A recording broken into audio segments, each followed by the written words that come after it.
शिवानी और आप देख रहे हैं बीजापुर एक्सप्रेस। चलते हैं खबरों की ओर। ನಮ್ಮ ಒಳಗೆ ಒಂದು ಕನ್ಫ್ಯೂಷನ್ ಇದೆ. ಏನ್ ಕನ್ಫ್ಯೂಷನ್ ಅಂತಂದ್ರೆ ಕಾಂಗ್ರೆಸ್ ಪಕ್ಷ ಮಹಿಳಾ ಆರಕ್ಷಣ ಬಿಲ್ ಅನ್ನ ಡಿಫೀಟ್ ಮಾಡ್ತೋ ಇಲ್ವೋ ಅನ್ನೋದಷ್ಟೇ ಇವತ್ತಿನ ಪ್ರಶ್ನೆ. ಸೊ ಆ ಪ್ರಶ್ನೆಗೆ ನಾವು ಉತ್ತರ ಕೊಡ್ಬೇಕು ಅಂತಂದ್ರೆ ಅದಕ್ಕೆ ಎರಡು ಭಾಗಗಳಿದಾವೆ. ಒಂದೇದೇನು ಅಂತಂದ್ರೆ ಈಗ ತಾನೇ ಮ್ಯಾಮ್ ಹೇಳಿದ್ರು 2023 ನಾರಿ ಶಕ್ತಿ ಅಧಿನಿಯಮವನ್ನ ಸನ್ಮಾನ್ಯ ಪ್ರಧಾನಮಂತ್ರಿಗಳು ಹಾಗೂ ವಿಪಕ್ಷದಲ್ಲಿರುವಂತಹ ಕಾಂಗ್ರೆಸ್ ಪಕ್ಷ ಎಲ್ಲಾ ಪಕ್ಷಗಳು ಒಗ್ಗೂಡಿ ಆ ಬಿಲ್ ಅನ್ನ ಪಾಸ್ ಮಾಡಿದ್ವಿ. ಕಾನ್ಸ್ಟಿಟ್ಯೂಷನ್ ಅಮೆಂಡ್ಮೆಂಟ್ ಅನ್ನ ನಾವು ಪಾಸ್ ಮಾಡಿದ್ವಿ. ಆ ಕಾನ್ಸ್ಟಿಟ್ಯೂಷನಲ್ ಅಮೆಂಡ್ಮೆಂಟ್ ಅಲ್ಲಿ ಆ ಒಂದು ಪಾರ್ಲಿಮೆಂಟ್ ಅಲ್ಲಿ ನಡೀತಾ ಇರುವಂತಹ ಸೆಷನ್ ಒಳಗಡೆ ಸನ್ಮಾನ್ಯ ಪ್ರಧಾನಮಂತ್ರಿಗೆ ಹಾಗೂ ಆಳ್ತಿರುವಂತಹ ಬಿಜೆಪಿ ಪಕ್ಷಕ್ಕೆ ನಿರಂತರವಾಗಿ ನಾವೆಲ್ಲ ಆಪೋಸಿಷನ್ ಪಾರ್ಟೀಸ್ ವಿನತಿಯನ್ನ ಮಾಡ್ಕೊಂಡ್ವಿ.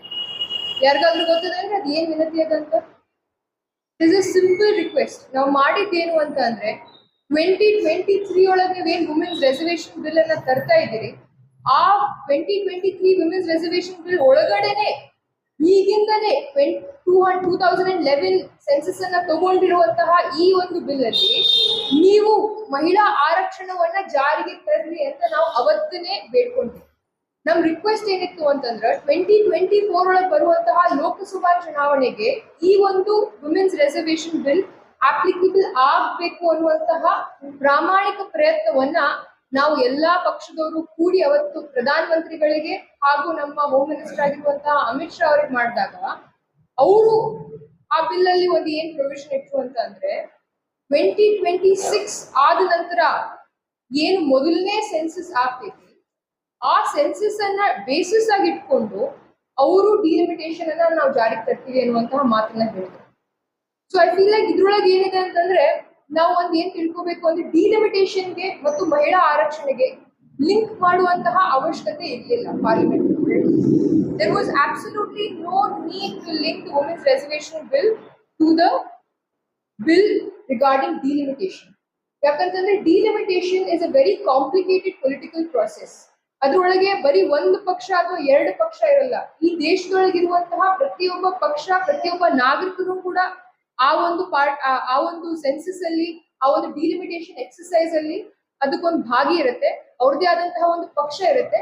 ಆ ಒಂದು ಪಕ್ಷ ಇರೋದ್ರಿಂದ ಸ್ವಾಭಾವಿಕವಾಗಿ ಎಲ್ಲರ ಹತ್ರ ಬೇರೆ ಬೇರೆ ಒಪಿನಿಯನ್ಸ್ ಇರುತ್ತೆ. ಅದು ಪೊಲಿಟಿಕಲಿ ಕಾಂಪ್ಲಿಕೇಟೆಡ್ ಪ್ರಾಸೆಸ್ ಆಗಿರೋದ್ರಿಂದ ಪೊಲಿಟಿಕಲಿ ಎಲ್ಲಾ ಪಕ್ಷಗಳು ಸಮ್ಮತಿಯನ್ನು ನೀಡುವಂತಹ ಮಹಿಳಾ ಆರಕ್ಷಣವನ್ನ 2023 ಪ್ರಧಾನಮಂತ್ರಿಗಳು ತರಬಹುದಾಗಿದೆ.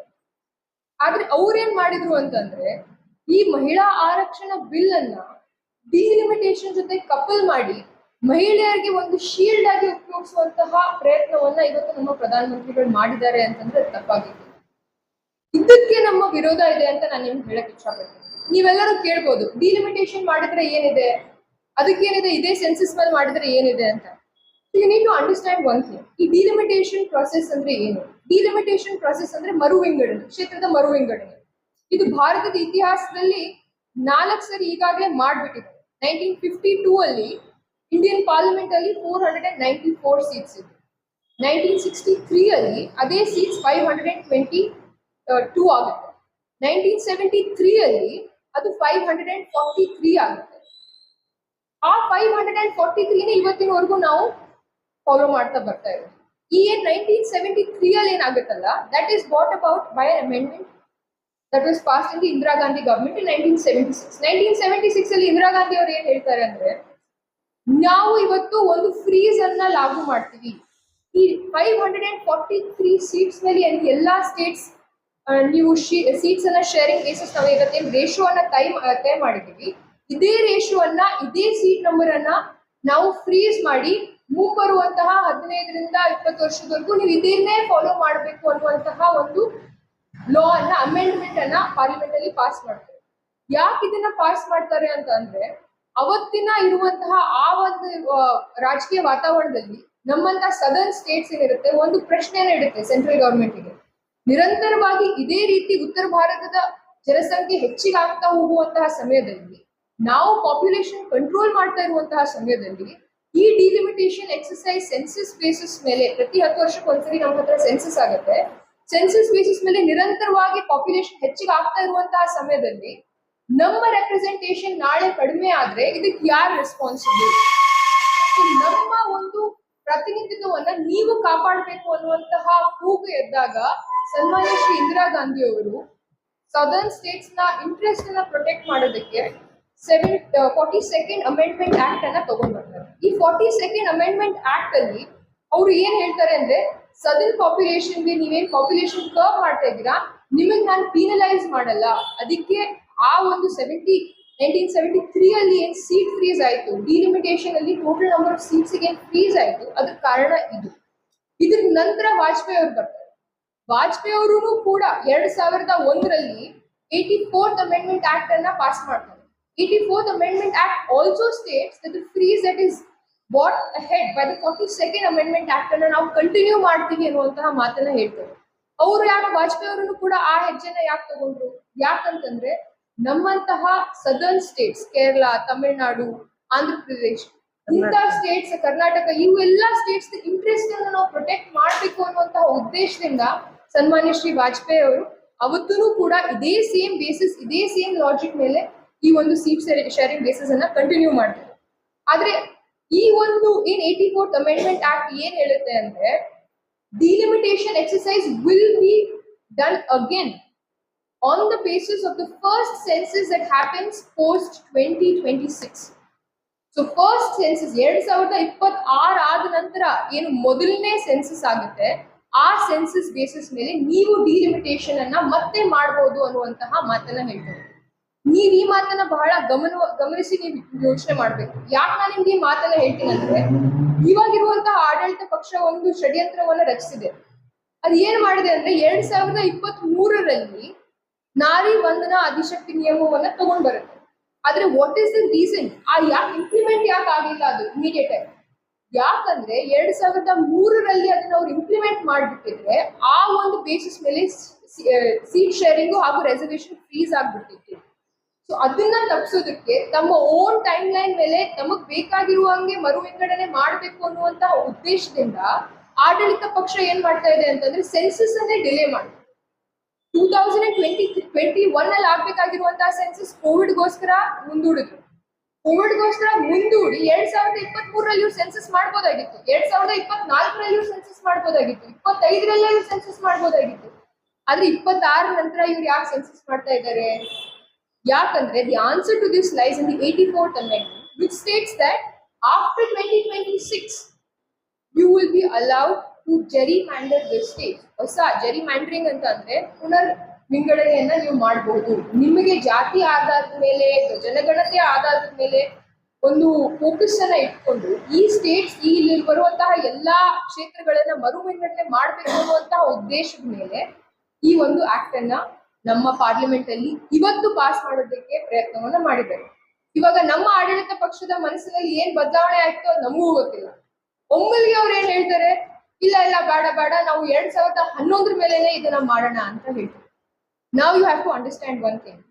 ಇವಾಗ ಆಗ್ತಾ ಇರುವಂತಹ 2026 ಸೆನ್ಸಸ್ ಯಾಕೆ ಇಂಪಾರ್ಟೆಂಟ್ ಅನ್ನೋದನ್ನ ನೀವು ಯೋಚನೆ ಮಾಡ್ಬೇಕು. ಯಾಕದು ಇಂಪಾರ್ಟೆಂಟ್ ಅಂದ್ರೆ, ಭಾರತದ ಇತಿಹಾಸದಲ್ಲಿ ಮೊದಲನೇ ಬಾರಿಗೆ ಜಾತಿ ಜನಗಣನೆ ಆಗೋದು ಈ 2026ನೇ ಒಂದು ಜನಗಣತಿ. ಈ 2026 ಜನಗಣನೆಯಲ್ಲಿ ಜಾತಿ ಒಂದು ವಿಷಯದ ಒಳಗೆ ಬಂದಾಗ ಅದರ್ ಬ್ಯಾಕ್ವರ್ಡ್ ಕ್ಲಾಸಸ್ಗೆ ನಾವು ಇಂಟರ್ನಲ್ ರಿಸರ್ವೇಶನ್ಗೋಸ್ಕರ ನಾಳೆ ಧ್ವನಿ ಏಳುತ್ತೆ ಅನ್ನುವಂತಹ ಊಹೆಯನ್ನ ಮಾಡಿಕೊಂಡು ಇವತ್ತು ನಮ್ಮ ಆಡಳಿತ ಪಕ್ಷದವ್ರು ಏನ್ ಮಾಡಿದ್ದಾರೆ ಅಂತಂದ್ರೆ, ಒಮ್ಮೆಗೆ ಹಾರ್ಟ್ ಚೇಂಜ್ ಮಾಡ್ಬಿಟ್ಟು 2023ರಲ್ಲಿ ಅವ್ರಿಗೆ ಅವಕಾಶ ಇದ್ರೂ ಕೂಡ ಅವ್ರು ಮಾಡಿ 2023-24ರಲ್ಲಿ ಸೆನ್ಸಸ್ ಕಂಪ್ಲೀಟ್ ಮಾಡಿದ್ರೆ ಡಿಲಿಮಿಟೇಷನ್ ಎಕ್ಸರ್ಸೈಸ್ ಇವಾಗ ಕಂಪ್ಲೀಟ್ ಮಾಡಿ ನಾವು ಇದೇ ಮುಂದಿನ ಬರುವಂತಹ ಎಲೆಕ್ಷನ್ಗೆ ನಾವು ರೆಸರ್ವೇಶನ್ ಅನ್ನ ಕೊಡ್ಬೋದಾಗಿತ್ತು. ಆದ್ರೆ ಅದನ್ನು ಕೂಡ ಅವ್ರು ಮಾಡಿದ್ರು. ಅವ್ರು ಇವಾಗ ಏನ್ ಮಾಡ್ತಾ ಇದಾರೆ ಅಂತಂದ್ರೆ, OBC ಅವರಿಗೆ ಹಾಗೂ ಹಿಂದುಳಿದ ವರ್ಗದವರಿಗೆ ನಾವು ಮುಂದೆ ಬರುವಂತಹ ಕಾಲದಲ್ಲಿ ರೆಸರ್ವೇಶನ್ ಕೊಡ್ಬೇಕು ಆಗುತ್ತೆ, ಅವರ ಕೂಗು ಏಳುತ್ತೆ ಅನ್ನೋದನ್ನ ಊಹಿಸಿ ಅವ್ರು 2011ನೇ ಜನಗಣನೆಗೆ ಇದನ್ನ ಟೈಮ್ ಮಾಡ್ಬಿಟ್ಟು ರೆಸರ್ವೇಶನ್ ತಗೊಂಡ್ ಬರ್ತೀನಿ ಅನ್ನುವಂತಹ ಮಾತನ್ನ ಹೇಳಿ. ಸೊ ನಾನೇನ್ ಹೇಳಕ್ ಇಚ್ಛಾ ಪಡ್ತೀನಿ ಅಂತ ಅಂದ್ರೆ, ಪ್ರತಿಯೊಂದೂ ಕೂಡ ದೇಶದ ಭವಿಷ್ಯದಗೋಸ್ಕರ ಇರುವಂತಹ ಈ ಒಂದು ಡಿಲಿಮಿಟೇಷನ್ ಎಕ್ಸರ್ಸೈಸ್, ಎಲೆಕ್ಷನ್ ಎಕ್ಸರ್ಸೈಸ್ ಎಲ್ಲನೂ ಕೂಡ ನಾವು ರಾಜಕೀಯ ಒಂದು ದೃಷ್ಟಿಕೋನದಿಂದ ನೋಡಿದ್ರೆ ದೇಶದ ಭವಿಷ್ಯ ಎಲ್ಲಿಗೆ ಹೋಗುತ್ತೆ ಅನ್ನೋದನ್ನ ನಾವು ಯೋಚನೆ ಮಾಡ್ತೀವಿ. ಮಾನನೀಯ ಪ್ರಧಾನ ಮಂತ್ರಿಗಳು ಮತ್ತು ಆಡಳಿತ ಪಕ್ಷದ ಎಲ್ಲಾ ನಾಯಕರು ಏನ್ ಅನ್ಕೊಂಡಿದ್ದಾರೆ ಅಂತಂದ್ರೆ ಸಾಮಾನ್ಯ ಜನರಿಗೆ ಇವು ಎಲ್ಲಾ ವಿಷಯಗಳು ಗೊತ್ತಾಗಲ್ಲ, ಇಷ್ಟು ಡೀಪ್ ಆಗಿ ಯಾರು ಓದ್ ನೋಡ್ತಾರೆ ಅನ್ನುವಂತಹ ಒಂದು ಕಾಲ್ಪನೆಯನ್ನ ಇಟ್ಕೊಂಡು ಅವ್ರು ಈ ರೀತಿ ಹೆಜ್ಜೆಗಳನ್ನ ತಗೊಂತಾ ಇದ್ದಾರೆ. So I feel like this is very important that we all understand that ಅವ್ರು ಏನ್ ಪ್ರಪೋಸ್ ಮಾಡಿದ್ರು, ಇವಾಗ ತಗೊಂಡ್ ಬಂದಿರುವಂತಹ ಡಿಲಿಮಿಟೇಷನ್ ಬಿಲ್ ಅನ್ನ ಆ ಡಿಲಿಮಿಟೇಷನ್ ಹೆಂಗ್ ಆಗುತ್ತೆ ಅನ್ನೋದನ್ನು ಕೂಡ ಆ ಬಿಲ್ ಅಲ್ಲಿ ಅವ್ರು ಸ್ಟೇಟ್ ಮಾಡಿದ್ರು. ಸೊ ಬೇಸಿಕಲಿ ಅವ್ರು ಏನ್ ಹೇಳ್ತಾ ಇದ್ದಾರೆ ಅಂತಂದ್ರೆ, ಇಡೀ ರಾಜ್ಯದ ಇಡೀ ದೇಶದ ಆಪೋಸಿಷನ್ ಪಾರ್ಟೀಸ್ ಎಲ್ಲ ನನ್ಗೊಂದು ಬ್ಲಾಂಕ್ ಚೆಕ್ ಬರೆದು ಕೊಡ್ರಿ, ನಾವು ಮುಂದೆ ಹೆಂಗ್ ಬೇಕಾದಂಗ್ ಡಿಲಿಮಿಟೇಷನ್ ಮಾಡ್ಕೊಂಡು ಹೋಗ್ತೀವಿ ಅನ್ನುವಂತಹ ಮಾತನ್ನ ಮಾನ್ಯ ಪ್ರಧಾನ ಮಂತ್ರಿಗಳು ಹೇಳಿದಾಗ ಯಾವ ಬೇಸಿಸ್ ಮೇಲೆ ನಾವು ಅವ್ರಿಗೆ ನಂಬಿಕೆಯನ್ನ ಇಟ್ಕೋಬೇಕು ಅನ್ನೋದನ್ನ ನೀವು ಥಿಂಕ್ ಮಾಡ್ಬೇಕು. I want you to understand one thing, ನಾವು ಇವಾಗಿರುವಂತಹ ಪ್ರಧಾನ ಮಂತ್ರಿ ಮೇಲೆ ಆಡಳಿತ ಪಕ್ಷದ ಸುಮ್ಮನೆ ನಾವು ಇದನ್ ಮಾಡ್ತಾ ಇಲ್ಲ, ಅವ್ರ ಮೇಲೆ ಗೂಬೆ ಕೂಡಿಸ್ತಾ ಇಲ್ಲ, ಅವ್ರ ಮೇಲೆ ಅವಿಶ್ವಾಸವನ್ನ ಮಾಡ್ತಾ ಇಲ್ಲ. ಈಗಾಗಲೇ 2 ರಾಜ್ಯಗಳಲ್ಲಿ ಡಿಲಿಮಿಟೇಷನ್ ಆಗಿದೆ. ಯಾವ ರಾಜ್ಯಗಳು? ಅಸ್ಸಾಂ ಆಗಿದೆ, ಜಮ್ಮು ಅಂಡ್ ಕಾಶ್ಮೀರ್ ಅಲ್ಲಿ ಆಗಿದೆ. ಈ 2 ಕ್ಷೇತ್ರಗಳಲ್ಲಿ ಈ ಒಂದು ಪ್ಯಾಟರ್ನ್ ಅನ್ನ ಅಬ್ಸರ್ವ್ ಮಾಡಬಹುದು. ಜಮ್ಮು ಅಂಡ್ ಕಾಶ್ಮೀರ್ ಅಲ್ಲಿ ನೀವೇನ್ ನೋಡ್ತೀರಾ ಅಂತಂದ್ರೆ, ಜಮ್ಮು ಅಲ್ಲಿರುವಂತಹ ಪಾಪ್ಯುಲೇಷನ್ 5.38 ಮಿಲಿಯನ್, ಕಾಶ್ಮೀರ್ ಅಲ್ಲಿರುವಂತಹ population 6.89 million.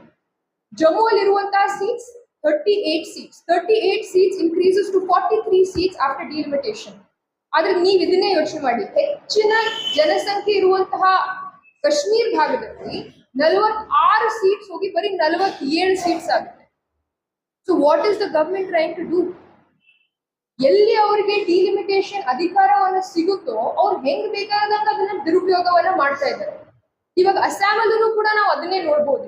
Total number of seats that were influenced by backward communities and minorities in Assam before the delimitation exercise carried out by the central government was 35. 35 seats ಎಲ್ಲಿ influence ಆಗ್ತಾ ಇತ್ತು, delimitation ಆದ ನಂತರ ಅದು ಬರೀ 22 seat ಆಗುತ್ತೆ. So ಈ delimitation exercise ಅನ್ನ ಅವ್ರು ಈಗಾಗಲೇ ಮಾಡ್ಬಿಟ್ಟಿದ್ದಾರೆ. ಅವ್ರು ಯಾವ ರೀತಿ ಮಾಡ್ತಿದ್ದಾರೆ ಅನ್ನೋದನ್ನ ತೋರಿಸ್ಬಿಟ್ಟಿದ್ದಾರೆ. ಸೊ ಯಾವ ಬೇಸಿಸ್ ಮೇಲೆ ನಾವು ಆಪೋಸಿಷನ್ ಪಾರ್ಟೀಸ್ ಆಗಿ ಅವ್ರ ಮೇಲೆ ಭರೋಸೆ ಇಟ್ಕೊಂಡು ನೀವು ಡಿಲಿಮಿಟೇಷನ್ ಮಾಡಿ ಅಂತ ಹೇಳಕ್ಕಾಗುತ್ತೆ? ಅದ್ರ ಜೊತೆಯಾಗಿ ಮ್ಯಾಮ್ ಇವಾಗ ಹೇಳಿದ್ರು, and you need to understand, ಮಾನನೀಯ ಅಮಿತ್ ಶಾ ಅವರು ಪಾರ್ಲಿಮೆಂಟ್ ಅಲ್ಲಿ ನಿಂತ್ಕೊಂಡು ಹೇಳ್ತಾರೆ. ಅವ್ರು ಏನ್ ಹೇಳ್ತಾರೆ ಅಂತಂದ್ರೆ, ನೋಡಿ ನಾವು 50% ಸೀಟ್ ಅನ್ನ ಇನ್ಕ್ರೀಸ್ ಮಾಡ್ತೀವಿ, ಪ್ರಪೋರ್ಷನಲ್ ಆಗಿ 50% ಸೀಟ್ ಇನ್ಕ್ರೀಸ್ ಮಾಡಿದ್ರೆ ಯಾರಿಗೂ ತೊಂದರೆ ಆಗಲ್ಲ, ಎಲ್ಲರಿಗೂ ಸೀಟ್ ಶೇರ್ ಸೇಮ್ ಇರುತ್ತೆ ಅನ್ನೋದನ್ನ ಮಾತನ್ನ ಹೇಳ್ತಾರೆ. ಬಟ್ ಇಲ್ಲಿನೂ ಕೂಡ ಒಂದು ನ್ಯೂಆನ್ಸ್ ಇದೆ that you have to understand. ಅದೇನು ಅಂತಂದ್ರೆ, ಮ್ಯಾಮ್ ಹೇಳ್ದಂಗೆನೆ 80 seats of Uttar Pradesh will become 120 seats. Tamil Nadu will become 39 to 59. Karnataka will become 28 to 40. Correct? Adre you have to understand that ಈ ಸೀಟ್ಗಳೇ ಹೆಚ್ಚಿಗಾಗುತ್ತೆ ಅಲ್ಲ, ಇವಾಗ ಟೋಟಲ್ ಉತ್ತರ ಭಾರತದಲ್ಲಿ ಇರುವಂತಹ ಸೀಟ್ಸ್ ಎಷ್ಟು? 238. ಹಿಂದಿ ಹಾರ್ಟ್ಲ್ಯಾಂಡ್ ಅನ್ನುವಂತಹ ಮಾತನ್ನ ನಾವು ಏನ್ ಹೇಳ್ತೀವಿ, ಮಧ್ಯಪ್ರದೇಶ್, ರಾಜಸ್ಥಾನ್, ಉತ್ತರ ಪ್ರದೇಶ್, ಈ ಒಂದು ಬೆಲ್ಟ್ ಅಲ್ಲಿ ಬರುವಂತಹ ಗುಜರಾತ್, ಈ ಬೆಲ್ಟ್ ಅಲ್ಲಿ ಬರುವಂತಹ ಸೀಟ್ಸ್ ಟೋಟಲ್ ಎಷ್ಟಿದೆ? 228. ಆಫ್ ದಟ್ ಬಿಜೆಪಿ ಎಷ್ಟು ಆಡ್ತಾ ಇದೆ? 127. ಆದ್ರೆ ಅದನ್ನೇ ನೀವು ಸದರ್ನ್ ಸ್ಟೇಟ್ಸ್ ಅಲ್ಲಿ total southern States parliamentary representation is 130 seats. Number of seats that have BJP parliamentarians 29. ಬರೀ 29 ಸೀಟ್ 130ರಲ್ಲಿ.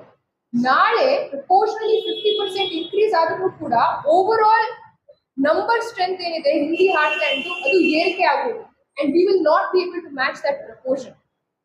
ಸೊ ಅವರು single handedly they can take any decision in the parliament because the number of seats that are represented by the Hindi heartland will increase exponentially.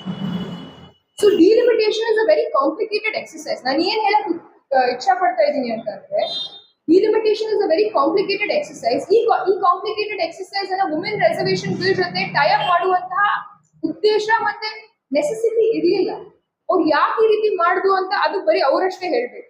ಆದ್ರೆ ಎಲ್ಲರಿಗಿಂತ ಮುಖ್ಯವಾಗಿರುವಂತಹ ಮಾತನ್ನ ನಾನು ಏನ್ ಹೇಳಕ್ ಇಚ್ಛಾ ಪಡ್ತೀನಿ ಅಂತಂದ್ರೆ, ಇವತ್ತೂ ಕೂಡ ಮಾನನೀಯ ಪ್ರಿಯಾಂಕಾ ಗಾಂಧಿ ಅವರು ಹಾಗೂ ನಮ್ಮ ಎಲ್ಲಾ ಸಂಸದರು ಒಂದು ಮಾತನ್ನ ಹೇಳಿದ್ದಾರೆ.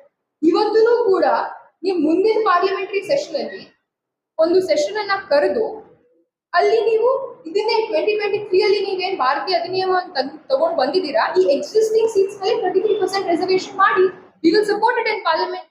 ಕಾಂಗ್ರೆಸ್ ಪಾರ್ಟಿ ಹೇಳ್ತಾ ಇದೆ ನಾವು ನಿಮ್ಗೆ ಸಪೋರ್ಟ್ ಅನ್ನ ಕೊಡ್ತೀವಿ, ನೀವು ಒಳ್ಳೆ ಮನುಷ್ಯರಿಂದ 543 ಸೀಟ್ ಏನಿದೆ ಅದ್ರಲ್ಲಿ 33% ರಿಸರ್ವೇಶನ್ ಅನ್ನ ತಗೊಂಡ್ ಬನ್ನಿ ಪಾರ್ಲಿಮೆಂಟ್ ಅಲ್ಲಿ. He will support it and he will help you pass it. Unanimously ಎಲ್ಲಾ ಪಾರ್ಟೀಸ್ ಹೇಳ್ತಾರೆ that they will cross the 2/3 threshold and they will be able to pass it in parliament provided our existing seats ಮೇಲೆ 33% reservation ಅನ್ನ ತಗೊಂಡ್ ಬನ್ನಿ. So ನಾನು ಈ ಒಂದು press conference ಮೂಲಕ ನಾನು ಏನ್ ಹೇಳಕ್ ಇಷ್ಟಪಡ್ತೀನಿ ಅಂತಂದ್ರೆ, ಎಲ್ಲಾ ನಮ್ಮ ಬಿಜೆಪಿಯ ಸಹೋದ್ಯೋಗಿಗಳು ಅವ್ರು ಏನ್ ಮಾಡ್ತಾ ಇದಾರೆ ಅಂದ್ರೆ ದೇಶಾದ್ಯಂತ ಒಂದು ಪ್ರೊಟೆಸ್ಟ್ ಅನ್ನ ತೆಗೆದುಕೊಂಡು ಹೋಗ್ತಾರೆ. ಆ ದೇಶಾದ್ಯಂತ ಪ್ರೊಟೆಸ್ಟ್ ಅಲ್ಲಿ ಅವ್ರು ಏನ್ ಹೇಳ್ತಾ ಇದಾರೆ ಅಂತಂದ್ರೆ ಕಾಂಗ್ರೆಸ್ ಪಕ್ಷ ಮಹಿಳಾ ವಿರೋಧಿ ಅನ್ನುವಂತಹ ಮಾತನ್ನ ಹೇಳ್ತಾ ಇದ್ದಾರೆ. ಅವ್ರಿಗೆ ನಾನು ಒಂದೇ ಒಂದು ಮಾತನ್ನ ಹೇಳಕ್ ಇಷ್ಟಪಡ್ತೀನಿ, ಯಾವ ಪ್ರಧಾನಮಂತ್ರಿ ನಮ್ಮ ಮಣಿಪುರ್ ಕ್ಷೇತ್ರದಲ್ಲಿ 60,000 ಜನ ಡಿಸ್ಪ್ಲೇಸ್ ಆಗಿದ್ದಾರೆ. ಮೊನ್ನೆನೆ ಒಂದು ಹೊಸ ಹುಟ್ಟಿರುವಂತಹ ಕೂಸು ಮತ್ತು ಚಿಕ್ಕ ಮಗು ಅದ್ರ ಕೊಲೆ ಆಯ್ತು. ಅಲ್ಲಿ ಮಹಿಳೆಯರಿಗೆ ಒಂದು ಮಹಿಳೆಗೆ ಬತ್ತಲೆ ರೋಡ್ ಅಲ್ಲಿ ನಡೆಸಿ ರೇಪ್ ಮಾಡಿರುವಂತಹ ಸಮಯದಲ್ಲಿ ಆ ಒಂದು ವಿಡಿಯೋ ಜಗತ್ತಿಗೆ ಬರಬೇಕು ಅಂತಂದ್ರೆ 70 ದಿನ ಆಯ್ತು. ಇನ್ಸಿಡೆಂಟ್ ಆಗಿ 70 ದಿನಕ್ಕೆ ಆ ಒಂದು ಇನ್ಸಿಡೆಂಟ್ ದೇಶದ ಗೊತ್ತಾಗಿದೆ. ಅಲ್ಲಿಂದ ಇವತ್ತಿನವರೆಗೂ 60,000 ಜನ ಈ ಒಂದು ಇಶ್ಯೂ ಅಲ್ಲಿ ಡಿಸ್ಪ್ಲೇಸ್ ಆಗಿದ್ದಾರೆ. ಆ ಮಹಿಳೆಯರಿಗೆ ಅವರಿಗೆ ಮಾತನಾಡಿಸುವಂತಹ ಸೌಜನ್ಯತೆನೂ ಇಲ್ಲ, ಮತ್ತೆ ಅವ್ರ ಬಗ್ಗೆ ಮಾತನಾಡುವಂತಹ ಧೈರ್ಯನೂ ಇಲ್ಲ. ಅಂತ ಒಂದು ಪ್ರಧಾನಮಂತ್ರಿಗಳು ಇವತ್ತು ನಮಗ್ ಹೇಳ್ತಾ ಇದ್ದಾರೆ ನೀವು ಮಹಿಳಾ ವಿರೋಧಿ ಅಂತ. ಈ ದೇಶದ ಪ್ರತಿಯೊಬ್ಬ ಮಹಿಳೆ, ಮಣಿಪುರ್ ಆಗಿರಬಹುದು, ಉತ್ತರ ಪ್ರದೇಶ ಆಗಿರಬಹುದು, ಕರ್ನಾಟಕ ಆಗಿರಬಹುದು, every one of this is a citizen of India. And ಪ್ರಧಾನ ಮಂತ್ರಿಗಳು ಬರೀ ಕಾಂಗ್ರೆಸ್ ಅಥವಾ ಬಿಜೆಪಿ ಪಕ್ಷಕ್ಕೆ ಪ್ರಧಾನಮಂತ್ರಿ ಅಲ್ಲ, ಅವ್ರು ನಂದು ಪ್ರಧಾನಮಂತ್ರಿ, ನಿಮ್ಮದು ಪ್ರಧಾನಮಂತ್ರಿ, ಮಣಿಪುರ ಒಳಗಿರುವಂತಹ ಮಹಿಳೆಯರದು ಪ್ರಧಾನಮಂತ್ರಿ. ಇಂಥ ಒಂದು ಕಷ್ಟದ ಪರಿಸ್ಥಿತಿಯಲ್ಲಿ 3 ವರ್ಷಗಳಿಂದ ಇಂಟರ್ನ್ಯಾಷನಲ್ ಏಜೆನ್ಸೀಸ್ ಅಲ್ಲಿ ತಾಂಡವ ಆಡ್ತಾ ಇದ್ದಾವೆ. ಕಾಫಿಯನ್ನ ಕಲ್ಟಿವೇಶನ್ ಮಾಡುವಂತಹ ಪರಿಸ್ಥಿತಿಗೆ ನಮ್ಮ ರೈತರು ಬಂದು ಅಲ್ಲಿ ಡ್ರಗ್ ಟ್ರಾಫಿಕಿಂಗ್, ಡ್ರಗ್ ಟ್ರೇಡಿಂಗ್ ನಡೆದಿದೆ. ಅಲ್ಲಿರುವಂತಹ ಜನರು ಬರೀ ಟಾರ್ಚರ್ಸ್ ಅನ್ನ ಹತ್ಕೊಂಡು ಸಾವಿರಾರರ ಪೈಗಾಮ್ನಲ್ಲಿ ಅಲ್ಲಿ ಪ್ರೊಟೆಸ್ಟ್ ಮಾಡ್ತಾ ಇದ್ದಾರೆ. ಇಂತಹ ಒಂದು ಪರಿಸ್ಥಿತಿಯಲ್ಲಿ, ಇಂತಹ ಒಂದು ಕಷ್ಟದ ಪರಿಸ್ಥಿತಿಯಲ್ಲಿರುವಂತಹ ನಮ್ಮ ಸಹಯೋಗಿಗಳು, ನಮ್ಮ ಸಹೋದರರಾಗಿರುವಂತಹ ಮಣಿಪುರ ಒಳಗಿರುವಂತಹ ಜನರ ಬಗ್ಗೆ ಮಾತನಾಡುವಂತಹ ನೈತಿಕತೆಯನ್ನು ಇಟ್ಕೊಳ್ಳದೆ ಇರುವಂತಹ ಪ್ರಧಾನಮಂತ್ರಿಗಳು ಇವತ್ತು ನಮಗ್ ಹೇಳ್ತಾ ಇದ್ದಾರೆ ನಾವು ಮಹಿಳಾ ವಿರೋಧಿ ಅಂತ. ಇದೇ ಉನ್ನಾವ್ ಕೇಸಲ್ಲಿ ತಾನು ರೇಪ್ ಆದ ನಂತರ ತನ್ನ ಫ್ಯಾಮಿಲಿ ಮೆಂಬರ್ಸ್ ಅನ್ನ ಕಳ್ಕೊಂಡು ತಮ್ಮ ಇಷ್ಟು ಟಾರ್ಚರ್ ಅನ್ನ ಸಹಿಸಿಕೊಂಡು ಸುಪ್ರೀಂ ಕೋರ್ಟ್ ಇಂದ ವರ್ಡಿಕ್ಟ್ ಕೊಟ್ಟಿರುವಂತಹ ಒಬ್ಬ ಮಹಿಳೆಗೆ ನ್ಯಾಯ ಕೊಡದೆ ಆಗದೆ ಇರುವಂತಹ ಸರ್ಕಾರ ಇವತ್ತು ನಮಗ್ ಹೇಳುತ್ತೆ ನಮಗ್ ನೈತಿಕತೆ ಇಲ್ಲ ಅಂತ. ಸೊ ನಾನು ಒಂದೇ ಒಂದು ಮಾತನ್ನ ಹೇಳಕ್ ಇಷ್ಟಪಡ್ತೀನಿ, ಮಾನ್ಯ ನಮ್ಮ ಸರ್ಕಾರದವರಿಗೆ ಹಾಗೂ ಪ್ರಧಾನಮಂತ್ರಿಗಳಿಗೆ ಹಾಗೂ ನಮ್ಮ ಹೋಮ್ ಮಿನಿಸ್ಟರ್ ಅವರಿಗೆ, ನಮ್ಮ ದೇಶದಲ್ಲಿ ಬಹಳಷ್ಟು ಮಹಿಳೆಯರು ಸಂಕಷ್ಟದಲ್ಲಿದ್ದಾರೆ. Economy is in a disarray. Rupee is performing at its history low. ಇಡೀ ಸೌತ್ ಏಷ್ಯಾ ಅಲ್ಲಿ we are the worst performing currency. RBI is selling reserves, stopping NDF trades and taking every resort possible. ಇಂಥ ಒಂದು ಸಮಯದಲ್ಲಿ ನೀವು ಆರ್ಥಿಕ ಸಮಸ್ಯೆಗಳನ್ನ, ಸಾಮಾಜಿಕ ಸಮಸ್ಯೆಗಳನ್ನ, ನಮ್ಮ ಕ್ಷೇತ್ರದೊಳಗಿರುವಂತಹ ಮಹಿಳೆಯರ ಸಮಸ್ಯೆಗಳನ್ನ ಆಲಿಸುವ ಬದಲು ಬರೀ ರಾಜಕೀಯವನ್ನ ನಾವೆಲ್ಲರೂ ಮಾಡ್ಕೊಂಡು ಹೋದ್ರೆ ದೇಶದ ಪರಿಸ್ಥಿತಿ ಉದ್ಧಾರ ಆಗಕ್ಕೆ ಸಾಧ್ಯ ಇಲ್ಲ. ಸೊ ಅದಕ್ಕಾಗಿ ನಾನು ಅವರಲ್ಲಿ ಕಳಕಳಿಯ ವಿನಂತಿ ಏನು ಅಂತಂದ್ರೆ, ನೀವು 543 ಸೀಟ್ಸ್ ಮೇಲೆ ಇದೇ ಪಾರ್ಲಿಮೆಂಟ್ ಅಲ್ಲಿ, ಬರುವಂತಹ ಪಾರ್ಲಿಮೆಂಟ್ ಅಲ್ಲಿ ಪ್ಲೀಸ್ ಹೋಲ್ಡ್ ಅ ವೋಟ್. ನಾವು ನಿಮ್ಗೆ ಸಪೋರ್ಟ್ ಕೊಡ್ತೀವಿ. ನೀವು 33% ರಿಸರ್ವೇಶನ್ ಅನ್ನ ಈ 543 ಸೀಟ್ಸ್ ಮೇಲೆ ಲಾಗು ಮಾಡಿ, ಸಿಂಪಲ್ ಆಗಿ ಲಾಗು ಮಾಡಿ. ಡಿಲಿಮಿಟೇಷನ್ ಅನ್ನ ಕಪಲ್ ಮಾಡ್ಬಿಡಿ, ಬೇರೆ ಏನು ತಗೊಂಡ್ ಬರ್ಬೇಡಿ. ನಾವು ನಿಮ್ಗೆ ಸಪೋರ್ಟ್ ಕೊಡ್ತೀವಿ, ನೀವು ಲಾಗು ಮಾಡಿ. ಇಫ್ ನಿಮ್ಮ ಹತ್ರ ನಿಜವಾಗ್ಲೂ ಮಹಿಳಾ ಆರಕ್ಷಣವನ್ನ ತರುವಂತಹ ನಿಮ್ಮ ಮನುಷ್ಯ ಇದ್ರೆ ಪ್ಲೀಸ್ ಮಾಡಿ. ಯಾಕಂತಂದ್ರೆ 2023ರಲ್ಲಿ ಪಾಸ್ ಆಗಿರುವಂತಹ ಬಿಲ್ ಅನ್ನ ನೀವು 2026ಕ್ಕೆ ನೋಟಿಫಿಕೇಶನ್ ಕೊಡ್ತೀರಾ. ಅದಾದ್ಮೇಲೆ ನಮಗೆ ಹೇಳ್ತಾ ಇದ್ದೀರಾ ನೀವು ಮಹಿಳಾ ವಿರೋಧಿ ಅಂತ. ಸೊ ಅದಕ್ಕೆ ನಾನು ಮಾನನೀಯ ಪ್ರಧಾನಮಂತ್ರಿಯಲ್ಲಿ ರಿಕ್ವೆಸ್ಟ್ ಏನು ಅಂತ ಅಂದ್ರೆ, please bring the reservation bill to the parliament. Please table it. The Congress MPs and the Congress leadership has clearly stated that we will give you 33%. If you bring 33% reservation for women on 543 basis, now you support it.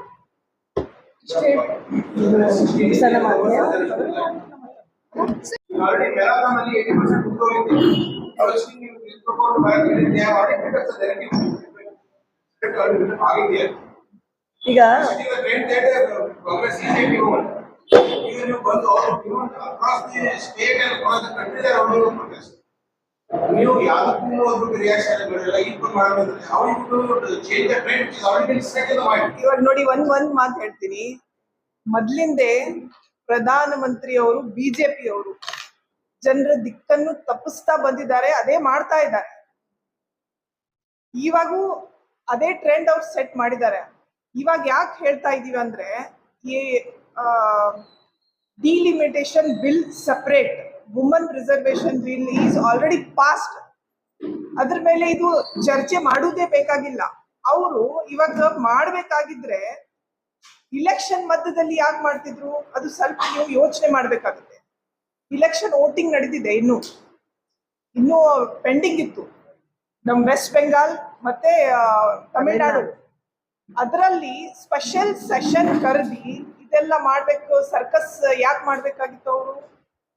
ಇಲ್ಲ correct ನಿಮ್ಮ ಪ್ರಶ್ನೆಗೆ ಒಂದು ಉತ್ತರ ಹೇಳ್ಬೇಕು ಅಂದ್ರೆ ಈಗ ನಿಮ್ಮ ಪ್ರಶ್ನೆಗಳು ಭಾರತೀಯ ಜನತಾ ಪಕ್ಷ ಸೋಷಿಯಲ್ ಮೀಡಿಯಾದಲ್ಲಿ ವಾಟ್ಸಪ್ ಅಲ್ಲಿ ಸುಳ್ಳನ್ನ ಸತ್ಯ ಮಾಡುವ ಪದೇ ಪದೇ ಹುನ್ನಾರ ಯಾವತ್ತೂ ಅವ್ರು ಮಾಡ್ತಾರೆ.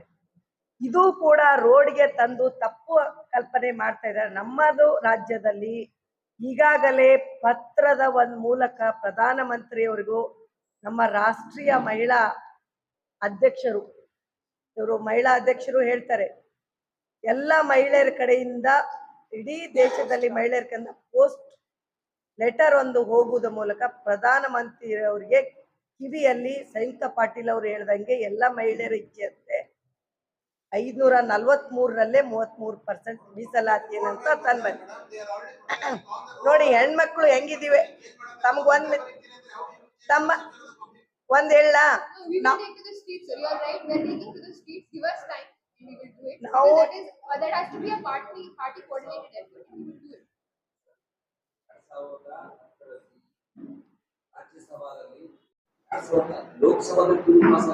ಹೌದು ಸರ್, ಇದನ್ನೇ ಹೇಳ್ತಾ ಇದ್ದೀನಲ್ಲ, ಅದೇ ಪೊಲಿಟಿಕಲ್ ಪಾರ್ಟಿ ಅವಾಗ ನೀವು ಇದರ ಉತ್ತರ